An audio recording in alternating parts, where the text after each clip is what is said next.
आओ बेटा आओ। प्रणाम। प्रणाम प्रणाम। खुश रहा बेटा खुश रहा। रवा तो जाना तनी ना कि हम केकर बेटा हई, कब पैदा भई रहनी, केकर नाती हई, कहवा घर है हमार, बता दी ना वकील साहब के। हमारा के सब मालूम बा, सब कुछ पता बा कि तू राम प्रसाद के बेटा बाड़ा, यही गांव में पैदा भइल बाड़ा। लेकिन बाबू हम कुछ लिख के ना दे, काहे से कि जब तक तू अपने पिताजी के ना लेके आई बा हम कुछ लिख के ना दे। पंडित जी पंडित जी पंडित जी पंडित जी प्रणाम। रघुआ रघुआ तो जानते बानी, रघुआ हमार कुंडली बनवले बानी, ऐसे मैंने दादी कहले। रघुआ तो जानते बानी ना, तो रघुआ बताई ना वकील साहब के। अरे बेटा तोर हम कुंडली तो बनैले रही, लेकिन जौन साल तोहर जन्म भइल रहे ना उस साल बहुत बाढ़ आइल रहे। अब बाढ़ कौन साल आइल रहे याद नहीं खे बेटा। हाँ हाँ पंडित जी बाढ़ तो हर साल आवेला, तो हर साल ही पैदा भइल रहलन। तू ज्यादा पढ़ल बड़ा का? अरे अब किससे 5 साल पहले बाढ़ आइल रहे। हाँ ठीक बा। और ओकरा 3 साल पहले बाढ़ आइल रहे। 8 साल हो गए। कौने साल के बना दी हम? अब काश बाढ़ में हमार अरमानो दहगे रहित, हई दिन ना देखे के पड़ी हमके। अरे हो जाई भाई, हम बनी नू मैंने यही होई ना ना कुछ करत नहीं। अच्छा सुनी ना मुखिया जी, हम सारा पेपर बनवा ले बनी, रउआ खाली एहिजा दस्तखत कर दी, बाकी सब हम संभाल लेब। तू हमारा से वकील ही झाड़त बाड़ा, हाँ वकीलगिरी दिखावत बाड़ा। जाके राम प्रसाद जी के ले आवा, हम जहाँ कहबा वहाँ साइन कर दे, बुझला? जा पहले उनका रख ले क्या हुआ,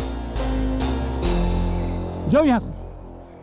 अब की बार बार आई नू तो रउआ लोग गांव में रही जा। अब चली चली।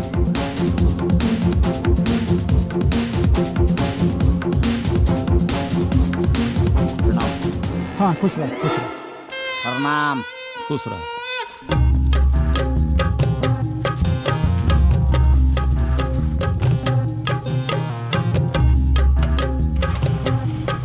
बैठ जाए हम। हाँ।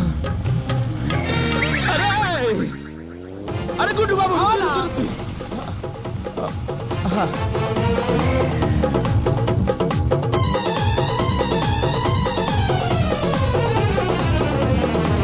सॉरी सर, आपके पिताजी के परमिशन के बिना हम कोई भी डॉक्यूमेंट्स आपको नहीं दे सकते हैं। का अब हो जाए जीरोक्स सर, जीरोक्स। सर जेरोक्स भी तो ओरिजिनल कॉपी से ही निकलता है ना सर।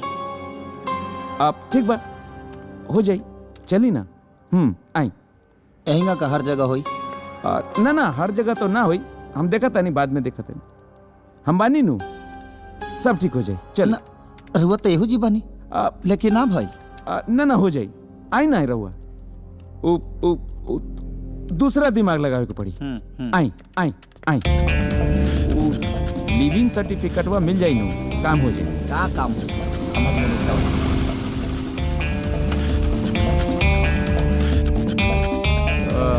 ऐसे हो जाएगी। हाँ क्या बात है? हमके सर्टिफिकेट चाहिए। कॉलेज बंद है, अभी सर्टिफिकेट नहीं मिलेगा। 20 दिन के बाद आना। 20 दिन के बाद? हाँ तो कॉलेज 20 दिन के बाद तो पागल। अरे भाई कहाँ जाता है बड़ा ड्रामा कर रहा? क्या करता रहा भाई? क्या करता नहीं? अरे कॉलेज 20 दिन के बाद आना। 20 दिन के बाद आए। अरे भाई ठीक बा भाई, 20 दिन के बाद बोला था, कॉलेज बंद बा। अरे बाजी बे भाई तू जा, जहाँ जाता है सब बंद रहता यार। तू चला यार, चला। सब हमारा बाबूजी के करनी है। अरे फोन करके सब ड्रामा कैले बड़े।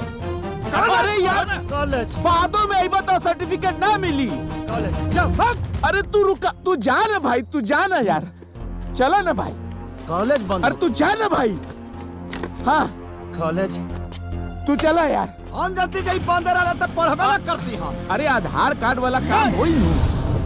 ओहो अब का कल जा कमीना।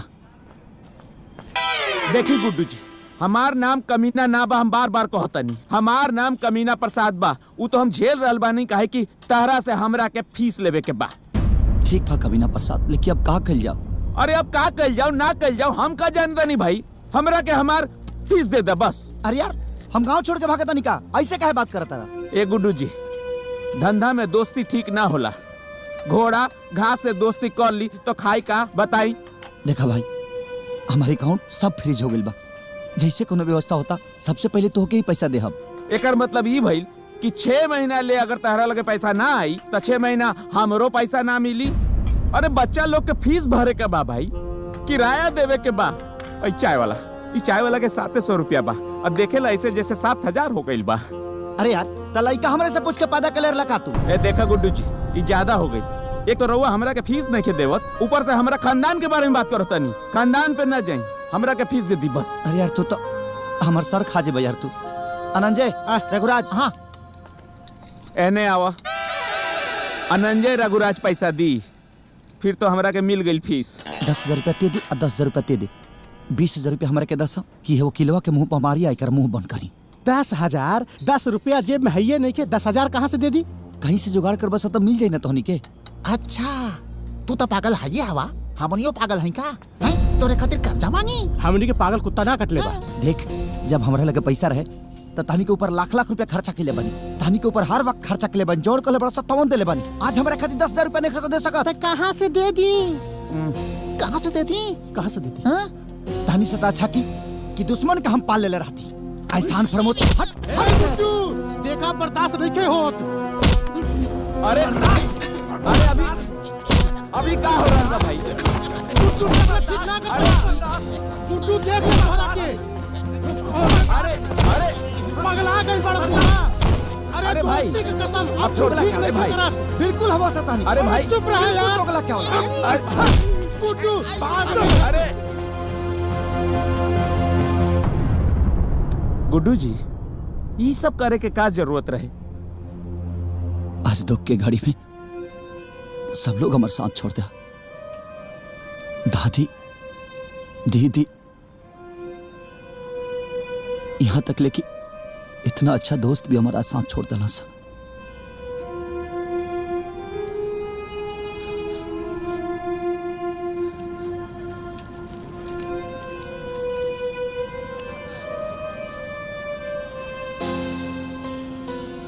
और आज माई से भी साथ छूट रहा बा।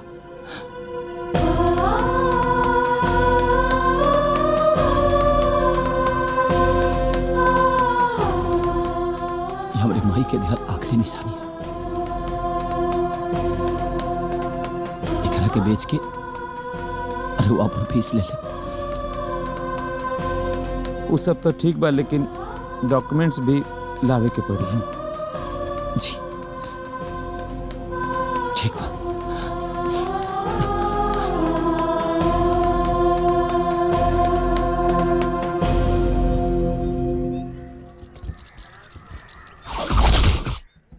गुब्बारा तनी और मंगा दे रे। हाँ, सामान पूरा आ गई? हाँ आ गई। आगे कितना? अलबा हाँ बहुत ज्यादा हमार खाना खाए वाले आवत हवे। पूरी व्यवस्था टाइट होके के चाहिए। बाकी सजावट तो गजब भइल है बाबू।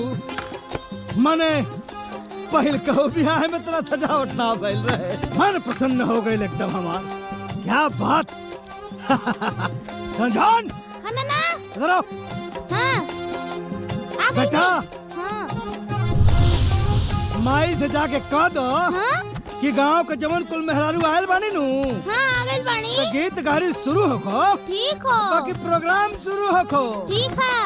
आई बतावा हाँ हमके ब्यूटी पार्लर जाए के रहल हो। वो काहे खातिर नाना? मेकअप करावे खातिर। हाँ तो हमार गड़िया आयल कि ना? फोन कइले बानी। अच्छा आवत होई। आवत होई। हाँ? जा अंदर जा, तनी माई के बोलता। जा जा जा जा ठीक जा। बा। बाकी तैयारी तक जब बाड़े पे अरे देखत ना बड़ा रे। काम चोर कह के जल्दी जल्दी निकाला। अरे ये झोलर लोग ही का करता। हां अरे लाठी लाओ रे लाठी। हाँ, अरे हाँ, चाचा, चल अंदर। अरे चाचा, ला, ला, ला, अरे ला, ला, ला, ला, चाचा, ला, मारा यहां का मारा के चाचा प्रणाम। चाचा प्रणाम। चाचा चाचा केकरा बोल रहे रे? भैया चाचा। भैया चाचा भैया चाचा। भैया चाचा हे बुड्ढा। चाचा भैया बुढ़वा जवान। बुढ़वा। अरे मालिक मरता कहा बुढ़वा जवान का होला रे? जवान बुढ़वा। मतलब आप जवान हो गए बाड़ी। अच्छा पकड़ छोड़। तोहने यहाँ कैसे आइले ही बताओ। जे अपने हीरा जैसन जवान बाप के छोड़ सकेला वो हमनी के काहे ना छोड़ सकेला? अभी तिलक बियाह छोड़ के वो पनौती संगे के रही। वाह चला देर से सही अकल ते आइल। वैसे एगो कहावत बा, अगर सुबह का भूलल शाम के वापस आ जाओ तो करा के भूलल ना कहल जाला। काश ये बात केहू और के भी समझ में आ जात। बेटा काम पे लगा लोगन, काम पे लग जा लोगन। बहुत दिल कहलू लोग आवत हो। अच्छा मिठाई खियावो के एकदम पूरा भंडारा। चला व्यवस्था कर, चल शाम के खियावो के सबके। हाँ चल अंदर। जी मालिक। तू का करत हो हमारा? कुछ ना मालिक, वही कलसा ढकनी दिया के चक्कर में गल रहनी, वह देख के आई नहीं। सब हो गइल? हो गइल। हो गइल होते को बात बतावा कि पूरा इलाका जवाहर में खाए खातिर न्योता देला लोगन के। मालिक आज देवे जाता नहीं। अरे तो जा न्योता दो जी। क्यों छूटे के ना चाहिए जी। कम से कम 5000 आदमी खाई हैं। जी ठीक बा। और सुनो जी, जे सबसे खास हो खाए नु ओके तनी पहले बोल दियो। ठीक बा मालिक। जो जो जो जो।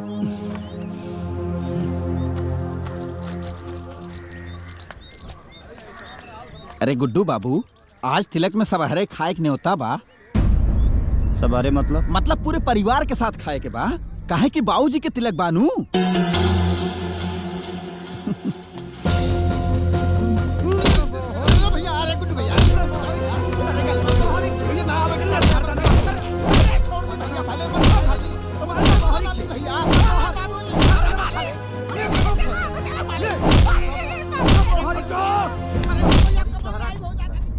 पर्जा पे हाथ मत उठाइया।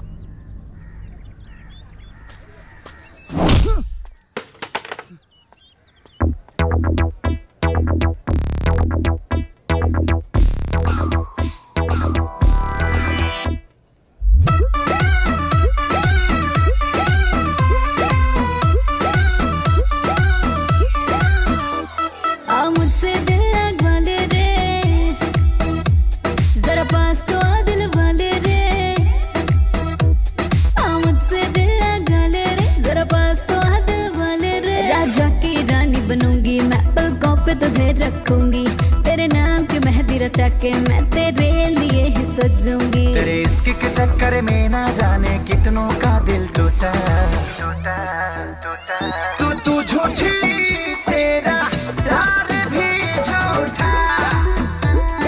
तू झूठी, तेरा प्यार भी झूठा झूठा।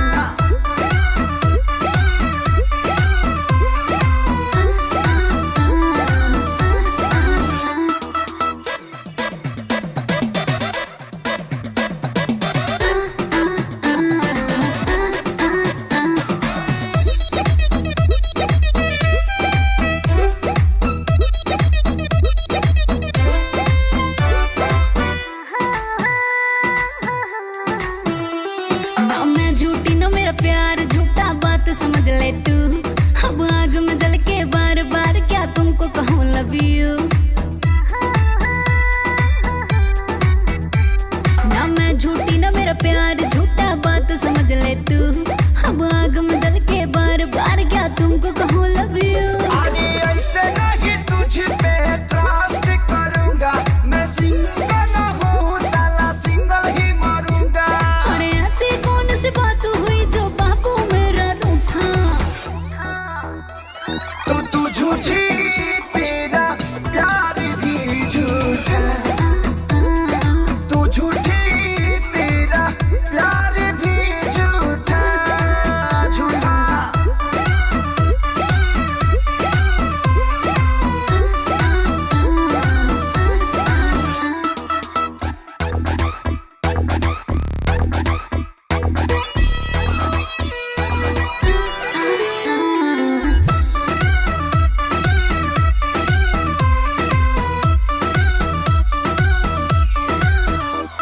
अब जान भी जाओ मान भी जाओ, प्यार हो तुम मेरे। दिल न कभी तोड़ूंगी, तेरा संग लूंगी फेरे। हाँ हाँ अब जान भी जाओ मान भी जाओ, प्यार हो तुम मेरे। दिल न कभी तोड़ूंगी, तेरा संग लूंगी फेरे। तेरी मीठी मीठी बातों में मैं आऊंगा नहीं, मैंने सोच लिया गर्लफ्रेंड बनाऊंगा नहीं। करती हूँ मैं प्रॉमिस ना दिखाऊंगी अंगूठा। तू झूठी,